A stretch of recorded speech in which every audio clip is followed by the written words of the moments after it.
ये जो थ्योरम है बोल्स-वेनो-वेस्टरस थ्योरम, ये इसी की ही एक एप्लीकेशन कह लें, उसी से ही रिलेटेड है जो हमने पहले थ्योरम किया है मोनोटोन सब सीक्वेंस थ्योरम। ये इसी में आ जाता है द एग्जिस्टेंस ऑफ मोनोटोन सब सीक्वेंस, ठीक है ना।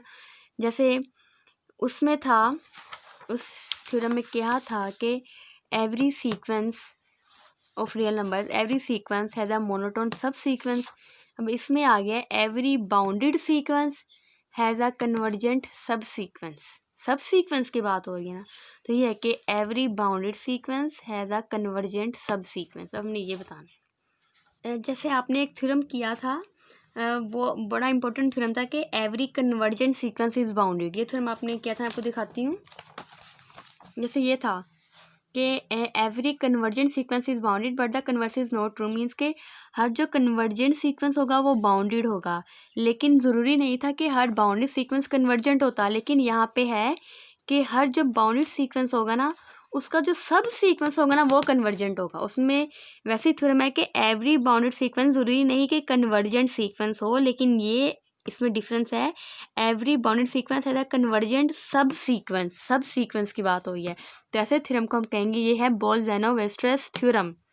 अब आप देखिए ये क्या है, इसमें है let S N be a bounded sequence. हमें एक बाउंडेड सीक्वेंस दिया है ना, हमने सपोज कर लिया कि वो एस एन है जो कि बाउंडेड सीक्वेंस है। अब जाहिर बात है एक सीक्वेंस अगर बाउंडेड है तो उसका इन्फीमम और सुप्रीमम एग्जिस्ट करता होगा। तो हमने कह दिया कि ए वन जो है वो इस सीक्वेंस का इन्फीमम है और बी वन जो है वो उस सीक्वेंस का सुप्रीमम है, और A one is less than S N is less than B one. सारी बात है बी जो सुप्रीमम होता है वो ग्रेटर होता है, जो इन्फीमम होता है वो लेस होता है, ठीक है ना। ये कंडीशन आ गई for all N is greater and equal to one. अब हमने क्या करना है, now bisect interval A one and B one. अब जब हमने इसमें दो पॉइंट्स ले लिए थे ए वन और बी वन, ठीक है ना, तो इसको हमने ऐसे लिख दिया था, ये इसका, ये हमने कह दिया ये इसका इन्फीमम आ गया और ये आ गया इसका सुप्रीमम। अब क्या किया है, हमने इस इंटरवल को बाइसेक्ट करना है। Now bisect interval A one B one such that at least one of two sub intervals contains infinite number of terms of the sequences S N, ठीक है ना। हमने इस इंटरवल को बाइसेक्ट करना है कि इनमें से कोई भी एक, जब जाहिर बात है इस इंटरवल को हम और बाइसेक्ट करेंगे तो वो उसका सब इंटरवल ही बनेगा ना। एक इंटरवल में से एक और इंटरवल निकाल रहे हैं, एक इंटरवल के अंदर एक इंटरवल है, तो मतलब वो सब इंटरवल होगा। जैसे एक सीक्वेंस में से एक सीक्वेंस निकालते हैं उसको हम सब सीक्वेंस कहते हैं, इसी तरह एक इंटरवल में से एक और इंटरवल निकाला इसको हमने सब इंटरवल कह दिया। दो सब इंटरवल ले लिए, उसमें से क्या है कि उसमें से कोई भी एक जो इंटरवल होगा उसमें फाइनाइट नंबर्स होंगे, इनफाइनाइट नंबर सीक्वेंस होगी, ठीक है ना। उस सीक्वेंस में इनफाइनाइट नंबर ऑफ टर्म्स होगी। तो हमने क्या किया, denote the sub interval by A two B two. ये एक इंटरवल है, इसका जो सब इंटरवल है इस इंटरवल के अंदर से हमने ले लिया ए टू और बी टू, उसको हमने नाम दे दिया, ठीक है ना। अब जाहिर बात है इस इंटरवल के अंदर से लिया है तो ए वन बड़ा है, ये कंडीशन आ गई A one is less and equal to A two is less than B two and is less and equal to B one. ये कंडीशन हम कर सकते हैं, तो हम लिख दिया if both the sub intervals contain infinite number of terms of the sequence then choose the right hand one. देन हमने ये लिख दिया कि A one is less and equal to A two is less than B two is less and equal to B one, ठीक है। अब हमने क्या किया, सपोज देयर एग्जिस्ट अ सब इंटरवल ए के बी के। इसी तरह हम जब चलते जाएंगे, हमने पहले एक इंटरवल लिया उसके अंदर एक और इंटरवल एग्जिस्ट करता था, अब हमने एक और इंटरवल ले लिया, हमने सपोज किया इसके अंदर ए थ्री और बी थ्री एग्जिस्ट करता है। तो ये क्या कंडीशन आ जाएगी, A one is less and equal to A two is less than A three is less than B three is less and equal to B two is less and equal to B one. ये condition आ जानी थी। इसी तरह हम चलते जाएंगे तो हम कहाँ तक पहुँच गए, ए के और बी के इंटरवल तक। हर इंटरवल के अंदर सब इंटरवल, एक और सब इंटरवल, फिर उसके अंदर एक और हमने सब इंटरवल ले लिया। इस तरह हम ए के बी तक पहुँच जाएंगे। हमने क्या कह दिया, suppose there exist sub interval A K B K, ठीक है, सच डेट कि A one is less and equal to A two so on less than. चलते चलते ये ए के जो सबसे सेंटर वाला इंटरवल आ जाएगा ना, जैसे ये था, मैं नीट करके लिख देती हूँ थोड़ा, जैसे A one is less and equal to A two is less than A three is less than B three is less and equal to B two is less and equal to B one. ये इस तरह आगे अगर हम कहते हैं इसके अंदर अब एक और इंटरवल एग्जिस्ट करता है A4 और B4, तो हम क्या कह देंगे A1 is less and equal to A2 is less than equal to A3 is less than A4 is less than B4 less and equal to B3 less and equal to B2 less and equal to B1। इस तरह हम चलते जाएंगे तो हमारे पास क्या आ जाएगा A1 is less and equal to A2। ये सारे हर टर्म लिखने की ज़रूरत नहीं है। सो ऑन सेंटर में क्या आ गया, जो इंटरवल लेते तो वो सेंटर में आता, आप देख सकते हैं हम लिख दिया AK is less than BK is less and equal to so on B1।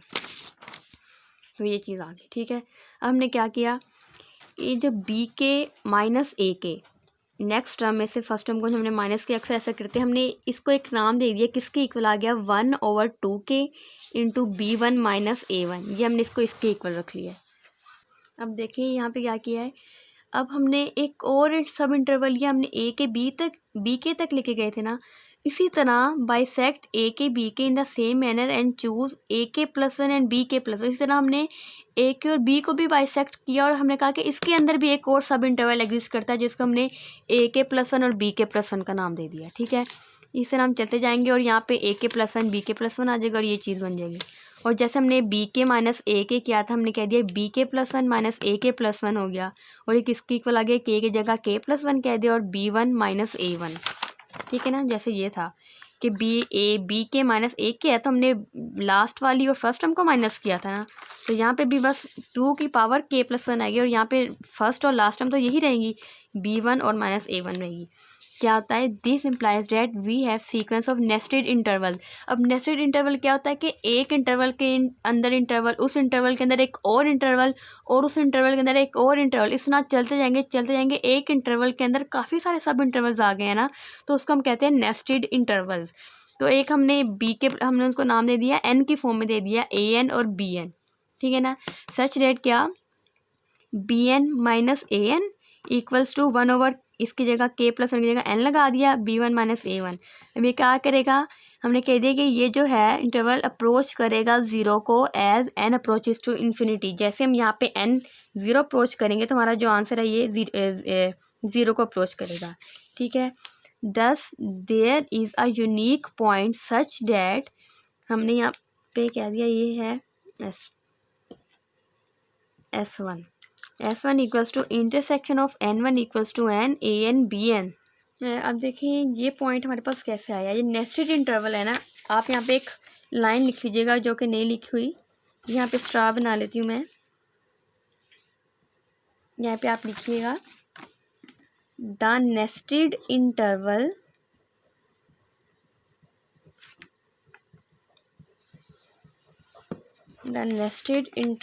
Theorem implies that, क्या implies करता है, the intersection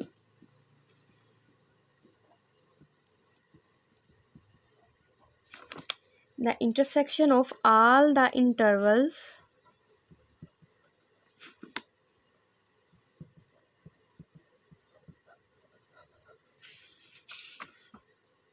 कितने इंटरवल्स है यहाँ पे हमारे पास AN और BN is a single point,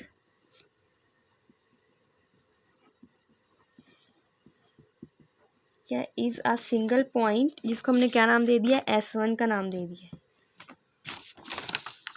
देखिए क्या मतलब है इसका कि nested interval theorem implies that intersection of all the interval is a single point. Means के अब इंटरसेक्शन की बात यहाँ पे आई है, तो आपको पता है कि इंटरसेक्शन जब होता है तो उस पर हम सिर्फ कॉमन पॉइंट्स लेते हैं ना, सिर्फ कॉमन पॉइंट्स लेते हैं। अब यहाँ पे इतने सारे इंटरवल्स थे, A1 B1 आया, A2 B2 आया, फिर इसके अंदर A3 B3 ले लिया, सो ऑन, हमारे पास एंड में आ गया AN और BN तक हम पहुँच गए।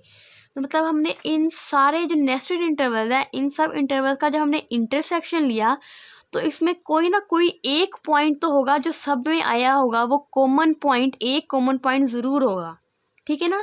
यहाँ पे कह दिया है of all the interval is a single point, इन सारे इंटरवल्स का जो होगा ना इंटरसेक्शन, उसमें एक सिंगल पॉइंट हमारे पास ज़रूर कोई ना कोई पॉइंट होगा, वो कॉमन ज़रूर आएगा। देखिए यहाँ पे जैसे मैं सपोज हमारे पास एक इंटरवल था 1 से 10, ठीक है ना।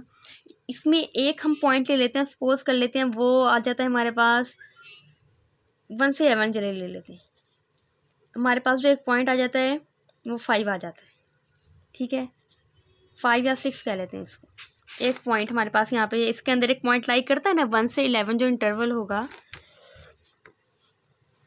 1 से 11 जो इंटरवल है उसमें एक पॉइंट हम कहते हैं लाई करता है। अब इसका हमने एक सब इंटरवल लिया था, ठीक है ना। जैसे ये A1 था और ये B1 था, इसका हमने सब इंटरवल लिया A2 B2, जिसको हमने कह दिया 2 और 10 है, सपोज इसका सब इंटरवल है। और इसका हम एक और सब इंटरवल लेंगे जिसको हमने कह दिया 3 है और 9 है। अब इसका हमने एक और सब इंटरवल लिया, हमने कह दिया 4 है 8 है।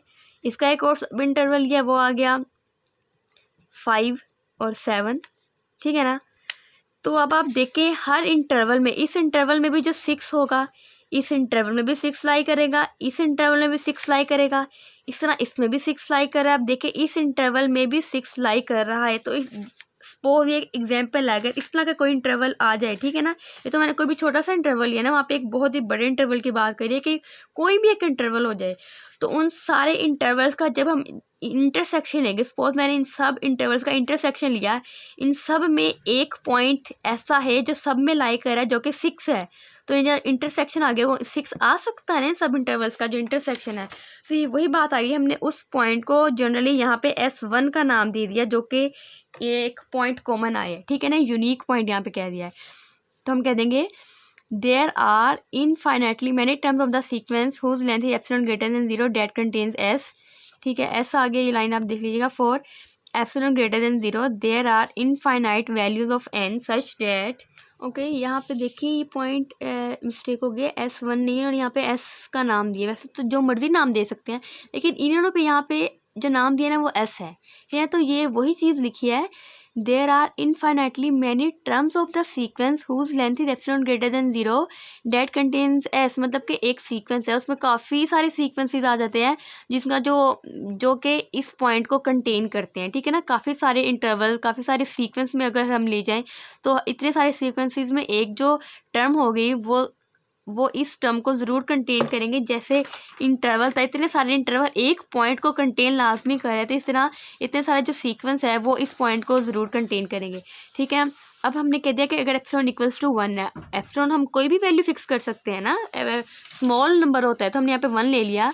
Then they are infinite many values of n such that Sn है, हमने Sn में से वो पॉइंट जो है वो माइनस कर दिया, Sn माइनस S जो लिमिट की डेफिनेशन अप्लाई की, इज लेस देन एप्सिलॉन होता है जो कि 1 की इक्वल था, ठीक है। अब हमने कह दिया लेट, जैसे यहाँ there are infinitely many values of n, अब हमने कह दिया let n1 be one of such values.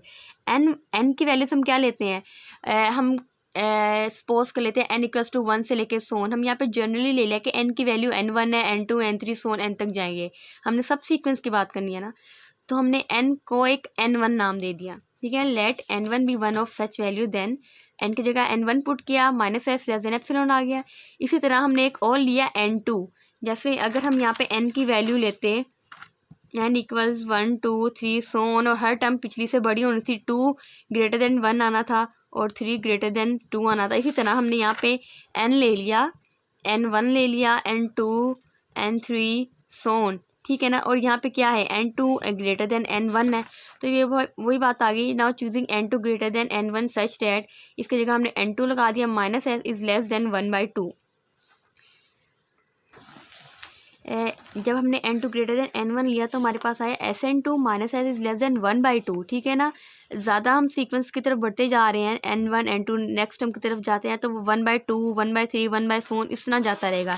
जैसे हमने इन सब को जनरली 1/2k कह दिया था ना, 1/2 में आ गए थे, इसी तरह यहाँ पे हम 1/2 1/3 1/4 इस तरह आ जाएंगे। यहाँ पे भी सेम, जब Sn1 लिया लेस देन 1 था, 2 लिया लेस देन 2 था, 3 लिया लेस देन 3 था, इस तरह हम सोन चलते जाएंगे, हम k तक पहुंच जाएंगे, Sn k तक, ठीक है ना। Sn माइनस S क्या होगा, लेस देन 1/2 था, यहाँ पे 1/k आ जाएगा, और k क्या है 1 2 3 सोन, ये जनरल आ गई। तो क्या हुआ, ये किसकी डेफिनेशन हो गई, कन्वर्जेंट सीक्वेंस की होगी ना। ये 1/k क्या है, कोई भी एक आर्बिट्रेरी स्मॉल नंबर है, एप्सिलॉन को हम कह सकते हैं। Hence there is a subsequence SNK which converges to S। अब ये देखे कन्वर्जेंस हो गया ना, कन्वर्ज हो गया ना, किसको कन्वर्ज कर रहा है, S को। ये S की क्या है, लिमिट है। और ये क्या है, सब सीक्वेंस, SN नहीं है, ये SNK है। मीन्स क्या है, सब सीक्वेंस की बात हुई है। इसका जो सब सीक्वेंस था वो यहाँ पे क्या हुआ है, कन्वर्ज हो गया है। अब आप देखें वही थ्योरम हमने बाउंडेड से स्टार्ट किया था कि इसका जो इन्फिमम और सुप्रीमम एग्जिस्ट करेगा, तो वहीं तक आ गए कि एवरी बाउंडेड सीक्वेंस है द कन्वर्जेंट सब सीक्वेंस, जो कि हमारे पास इसका थ्योरम का प्रूफ आ चुका है।